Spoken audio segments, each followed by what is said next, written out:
សូមចុចទៅលើពាក្យ Subscribe រួចចុចទៅលើសញ្ញាកណ្ដឹងដើម្បីទទួលបាននូវវីដេអូថ្មីៗសូមអរគុណនិទានរឿងខ្មែរសូមជូនរឿងខ្មោចក្នុងបឹងឈូ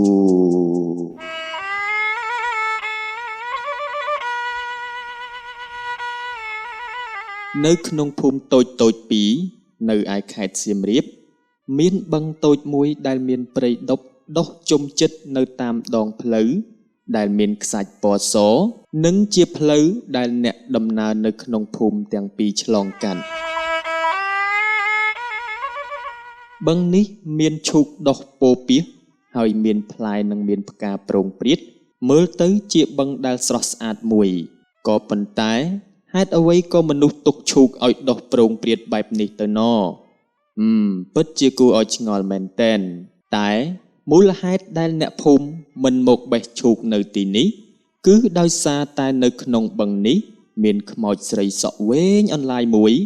ដែលជាអ្នកយាមបឹងនេះតាំងពីយូរយារណាស់មកហើយដែលអ្នកភូមិតែងតែហៅខ្មោចស្រីនេះថាខ្មោចនាងបុរាណដោយសារតែនាងមានសម្លៀកបំពាក់បុរាណហើយមានសម្រស់មិនខុសពីខ្មោចដតីទៀតទេគឺថានាងមានភ្នែករូងជ្រៅរង្វង់ភ្នែកខ្មៅសក់រលោងស្រិលមានសម្បុរស្រអែមតែជាខ្មោចស្លូតបំផុតហើយដោយនាងមិនដែលលងអ្នកភូមិណាឡើយគ្រាន់តែចេញឲ្យឃើញម្ដងម្កាលតែប៉ុណ្ណោះដោយសារតែខ្មោចនាងបុរាណនេះរស់នៅក្នុងបឹងតូចនេះហើយទើបអ្នកភូមិហៅបឹងនេះថាបឹងឈូកខ្មោចនាងបុរាណឬបឹងឈូកខ្មោចអ្នកភូមិដែលជិះកាត់ទីនេះជួនកាលមើលឃើញខ្មោចនេះអង្គុយបែរខ្នងមករកផ្លូវទម្លាក់សក់ដ៏ខ្មៅរលោងរបស់នាងតែមិនដែលធ្វើអ្វីអ្នកភូមិនោះឡើយគឺនាងអង្គុយលេងតែម្នាក់ឯងសោះចំណែកឯអ្នកភូមិនោះទេដែលចេះតែខ្លាចនាងទាំងនាងមិនទាំងបានលងផងនោះនៅខាងកើតផ្លូវនេះគឺជាភូមិមួយហើយនៅខាងលិចក៏មានកូនភូមិមួយដែរអ្នកភូមិដែលរស់នៅក្នុងភូមិទាំងពីរនេះហៅភូមិទាំងពីរនេះថាភូមិកើតភូមិលិចនៅក្នុងភូមិកើតមានផ្ទះសង់អំពីស្លឹកត្នោតតូចមួយដែលជាផ្ទះរបស់ពូក្រាំទឿគាត់មានមុខរបរឡើងត្នោតដើម្បីយកទឹកត្នោតមកលក់បម្រើសេវាកម្មតាមកង់ដល់អ្នកភូមិជារៀងរាល់ព្រឹកហើយអតិថិជនរបស់គាត់ជាប្រចាំមានឈ្មោះថាពូស្ងាត់ដែលជាប្តីរបស់មីងតាប់អ្នកលក់នំបញ្ចុកផ្ដាច់មុខប្រចាំភូមិទាំងពីរហើយមានផ្ទះនៅឯភូមិខាងលិចពូស្ងាត់គ្មានមុខរបរអ្វីនោះទេក្រៅតែពីសុំលុយប្រពន្ធទិញទឹកត្នោតឬថ្ងៃខ្លះប្រពន្ធមកមិនទាន់ក៏ឆ្លៀតឡើងដើមត្នោតដើម្បីលួចទឹកត្នោតពូក្រាំទឿផឹកផងដែរក៏ប៉ុន្តែគាត់មិនមែនអត់ប្រយោជន៍សោះនោះទេជួនកាលគាត់ក៏ជូនមីងតាប់ដើរលក់នំអញ្ចឹងដែរគ្រាន់តែមិនសូវជាញឹកញាប់រីឯផ្ទះតូចជាប់ផ្ទះពូក្រាំទឿជាផ្ទះរបស់ពូព្រំដែលជាមិត្តភក្តិរបស់គាត់មានមុខរបរជិះកង់ដើរលក់ស្ពៃជ្រក់នៅក្នុងភូមិទាំងពីរនៅក្នុងភូមិទាំងពីរនេះក៏មានព្រះសង្ឃមួយអង្គដែលអ្នកស្រុកហៅថាលោកបងសឿនដែលចេះភាសាអង់គ្លេសនិងភាសាបារាំងស្ទាត់ជំនាញហើយតែងតែនិមន្តបិណ្ឌបាតជាមួយនឹងកូនសិស្សមានឈ្មោះថាអាពើតខ្មោចស្រីបុរាណនោះឲ្យតែយប់ឡើងដឹងតែងើបចេញមកអង្គុយលេងនៅមាត់បឹងនោះហើយឆ្កែនៅក្នុងភូមិទាំងពីរតែងតែលូជាប់មិនដាច់ពីដើមរហូតដល់ចុងភូមិទាំងពីរហើយយប់ខ្លះក៏គេឮសត្វកញ្ច្រាវនិងលលោកខ្មោចជាដើមយំនៅក្នុងភូមិក៏ប៉ុន្តែវាគ្មានអ្វីប្លែកនោះទេព្រោះថាអ្នកភូមិនេះឮឡើងទម្លាប់ទៅហើយអ្នកភូមិដឹងថាខ្មោចនេះមិនមែនជាខ្មោចធម្មតានោះទេថ្វីត្បិតតែរៀងស្លូតបន្តិចមែនព្រោះបើតាមឲ្យដឹងតគ្នាមកថាខ្មោចនេះគឺជាខ្មោចបុរាណហើយអាចមានអំណាចណាស់ដោយសារតែទីជម្រករបស់គេ សម្បូរទៅដោយពពួកសត្វបក្សីដែលរកស៊ីយប់ដូចជាលលកខ្មោចកញ្ច្រាវជាដើមដែលអ្នកភូមិជឿជាក់ថាសត្វទាំងនោះរស់នៅទីនោះក្នុងនាមជាបរិវារនៃខ្មោចស្រីបុរាណនោះហើយអ្វីដែលសំខាន់នោះអ្នកដែលដើរកាត់ទីនេះមិនថាវេលាណានោះទេតែងតែមានអារម្មណ៍ព្រឺសម្បុរព្រោះថាពេលខ្លះផ្លូវនេះស្ងាត់ជ្រងំមិនយូរប៉ុន្មាននៅក្នុងភូមិក៏មានការប្រែប្រួល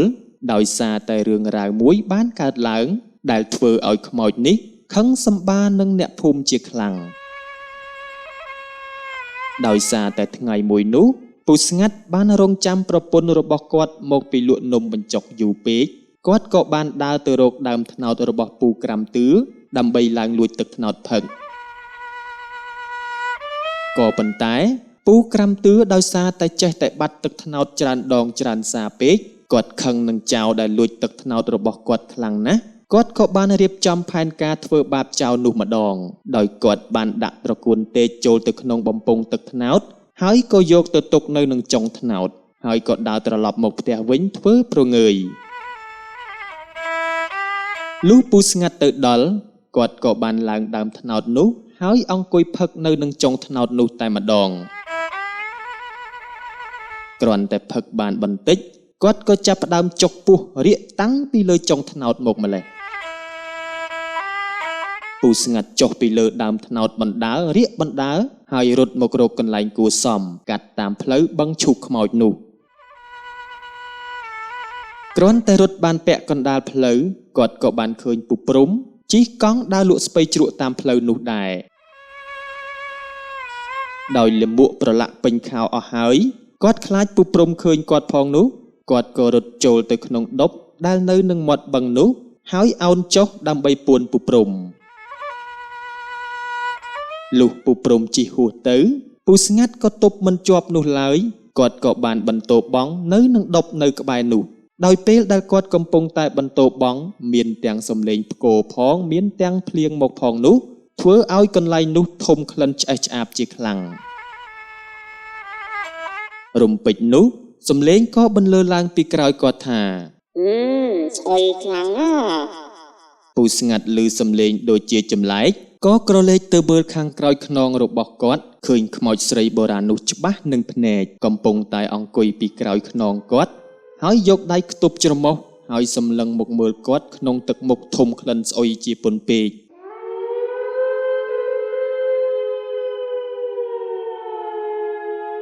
ពូស្ងាត់ឃើញដូច្នេះមិនបងអង្គយូរឡើយលើកតែខោឡើងរត់យ៉ាងលឿនចេញពីទីនេះចូលទៅក្នុងភូមិរបស់គាត់ទាំងរុយតាមរោមខោរបស់គាត់ពីក្រោយ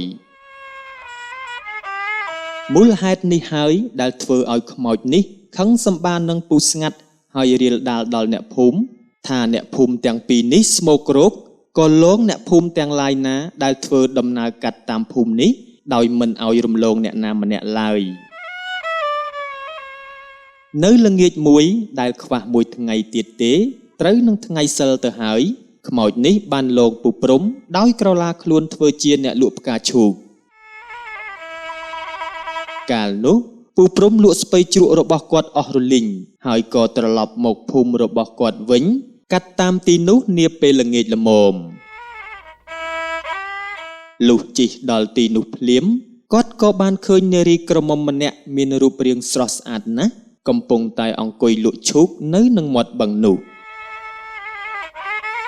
គាត់ភ្លេចគិតថាបឹងនេះជាបឹងខ្មោចស្រីបុរាណព្រោះគាត់មិនដែលត្រូវបានខ្មោចនេះលងនោះទេហេតុនេះហើយគាត់ក៏ឈប់កង់ដើម្បីចុះសួរថ្លៃផ្កាឈូកដើម្បីទិញបានមួយដុំយកទៅឲ្យប្រពន្ធរបស់គាត់ទុកថ្វាយទេវតានៅថ្ងៃស្អែកភ្លាមនោះគាត់ក៏បានសួរនារីនោះថាយីហើយក្មួយស្រីមកពីស្រុកណាដូចជាមិនដែលឃើញមុខនៅក្នុងភូមិនេះខ្ញុំរស់នៅក្នុងភូមិនេះយូរហើយស្គាល់ទេច្រើនដែរតែពុំសូវមានអ្នកស្គាល់ខ្ញុំនោះទេមនុស្សឥឡូវអញ្ចឹងហើយរឹកធំណាស់រស់នៅក្នុងភូមិជាមួយគ្នាសោះធ្វើដូចមិនស្គាល់គ្នាអញ្ចឹងហើយអញ្ចឹងផ្ទះក្មួយនៅទីណាដែរខ្ញុំនៅក្នុងបឹងនេះតើពូព្រំគ្រាន់តែឮថានាងនោះនៅក្នុងបឹងហើយលាន់មាត់ថា យីអញ្ចឹងក្មួយគឺជាខ្មោចមែនហ្នឹង ខ្មោចនោះក៏ឆ្លើយថា ចា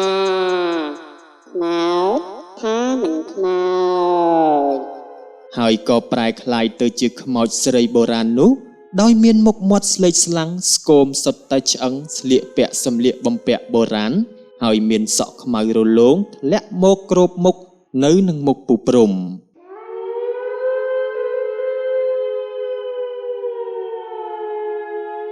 ពូព្រំគ្រាន់តែឃើញបែបនោះហើយភ័យញ័រដៃញ័រជើងហើយក៏លោតឡើងលើកង់វឹងធាក់កន្ត្រាក់យ៉ាងលឿនចូលទៅក្នុងភូមិបាត់ទៅគាត់មិនដែលនឹកស្មានថាខ្មោចនេះលងគាត់សាហាវបែបនេះនោះទេ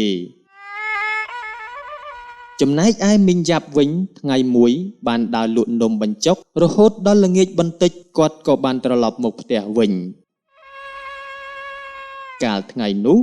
នំបញ្ចុករបស់គាត់លក់មិនដាច់ទាល់តែសោះលុះពេលត្រឡប់មកផ្ទះវិញនៅត្រង់កន្លែងបឹងឈូកនោះខ្មោចនោះបានហៅទិញនំបញ្ចុករបស់គាត់មីងយ៉ាប់ក៏បានឈប់នៅត្រង់នោះហើយចាប់ផ្ដើមចាប់នំបញ្ចុកឲ្យខ្មោចក៏ប៉ុន្តែគាត់ក៏មានសេចក្តីងឿនឆ្ងល់ក្នុងចិត្តដែរព្រោះគាត់មិនដែលឃើញនារីនេះពីមុនមកសោះនៅក្នុងភូមិនេះដូច្នេះហើយគាត់ក៏បានសួរនាំទៅខ្មោចនោះដូចដែលពូព្រំបានសួរដែរតែដោយសារតែសួរនាំច្រើនពេកខ្មោចនោះក៏ធ្លាក់ក្បាលចុះមកក្រោមពេលកំពុងតែហូបនំបញ្ចុកហើយក៏លាន់មាត់ថាធ្លាក់ក្បាលបានមីងសួរច្រើនពេកមីងយ៉ាប់គ្រាន់តែឃើញភ្លាម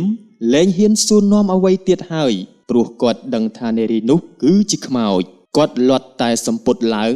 រត់ទាំងទឹកនោមជោកសម្ពុតចោលអំរែកនំបញ្ចុករបស់គាត់នៅទីនោះហើយលែងហ៊ានដើរលក់នំបញ្ចុកកាត់តាមនោះម្នាក់ឯងទៀតហើយបើគាត់ដើរលក់គាត់ហៅពូស្ងាត់ទៅដែរហើយមិនហ៊ានលក់ដល់ពេលល្ងាចនោះទេដោយកំហឹងខ្មោចនេះក៏បានលងសូម្បីលោកបងសឿនដែលមានព្រឹកមួយនោះលោកបងបាននិមន្តបិណ្ឌបាតនៅក្នុងភូមិទាំងពីរអ្នកអាពើតដើរបណ្ដើរស្រែកបណ្ដើរថាតន់ចង្ហាន់លោកទេតន់ចង្ហាន់លោកទេលុះដើរដល់បឹងនោះលោកបងសឿនក៏ប្រាប់ថាយីអាពើតផ្លូវស្ងាត់បែបនេះឲ្យឯងស្រែកឲ្យខ្មោចដាក់បាតឬយ៉ាងណា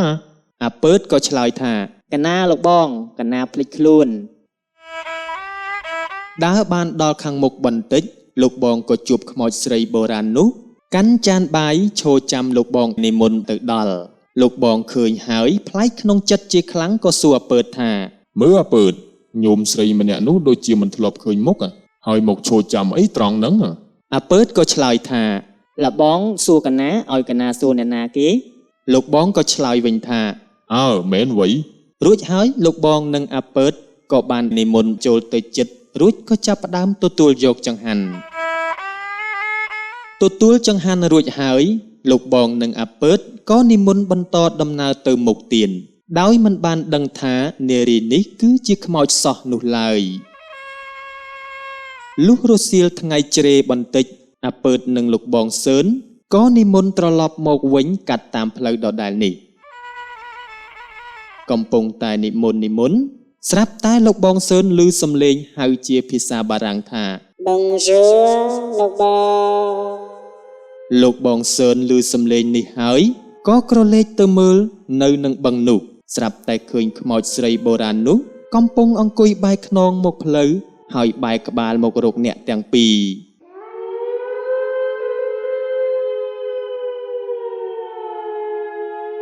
អាពើតឃើញហើយរត់យ៉ាងលឿនចោលលោកបង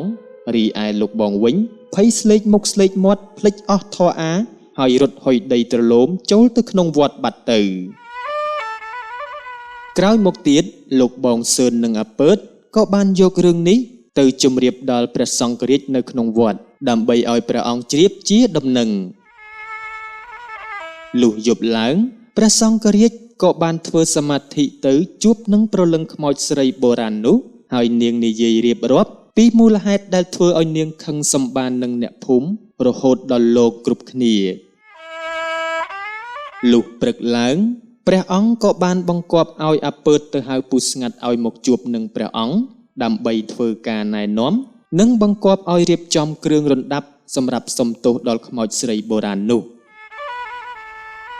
លុះបានដឹងពីមូលហេតុច្បាស់លាស់អស់ហើយពូស្ងាត់ក៏ចាប់ផ្ដើមបបួលអ្នកភូមិឲ្យមកជួយរៀបចំគ្រឿងរណ្ដាប់ផ្សេងៗនិងធ្វើពិធីសុំខមាទោសខ្មោចស្រីបុរាណនោះឲ្យលើកលែងទោសចំពោះការខ្វះការគោរពនិងបណ្ដាលឲ្យកន្លែងដែលគេរស់នៅមានការឆ្អេះឆ្អាបហើយអ្នកភូមិទាំងអស់ក៏សម្រេចសាងសង់រោងមួយ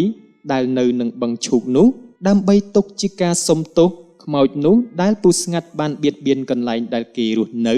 ហើយក៏សុំសេចក្តីសុខសេចក្តីសប្បាយសម្រាប់អ្នកភូមិទាំងពីរផងដែរចាប់តាំងពីថ្ងៃនោះមក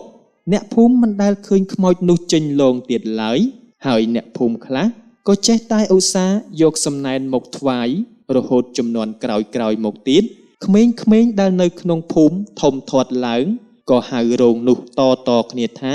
រោងលោកយាយបឹងឈូកបន្តគ្នារហូតរៀងទៅអើយលោកអ្នកទស្សនាជាទីរាប់អានរឿងខ្មោចក្នុងបឹងឈូកសូមបញ្ចប់ត្រឹមតែប៉ុណ្ណេះនិទានរឿងខ្មែរជា Channel ដែលផលិតរឿងនិទានជាភាសាខ្មែរជាពិសេសគឺរឿងខ្មោចនិងរឿងអប់រំផ្សេងៗបើលោកអ្នកចង់តាមដានទស្សនានៅរឿងទាំងនោះសូមកុំភ្លេចចុចទៅលើ Subscribe ហើយដើម្បីកុំឲ្យខកខាននៅរឿងនិទានថ្មីៗសូមកុំភ្លេចចុចទៅលើសញ្ញាកណ្ដឹងដើម្បីទស្សនារឿងនិទានជាច្រើនទៀតសូមចូលទៅកាន់ Channel និទានរឿងខ្មែរឬចុចនៅ link ខាងក្រោមវីដេអូបើលោកអ្នកពេញចិត្តនៅរឿងនិទានរបស់ Channel និទានរឿងខ្មែរសូមចុច like និងចុច share ដើម្បីចែករំលែកនៅរឿងទាំងនោះទៅដល់មិត្តភ័ក្តិនិងក្រុមគ្រួសារសូមជូនពរលោកអ្នកឲ្យជួបប្រទះតែនឹងសេចក្តីសុខសេចក្តីចម្រើនរកទទួលទានមានបានគ្រប់ក្រុមគ្រួសារមានដំណើរកំសាន្តទៅទីជិតទីឆ្ងាយសូមឲ្យជួបតែសុខសុវត្ថិភាពខ្ញុំបាទសូមអរគុណនិងសូមគោរពលា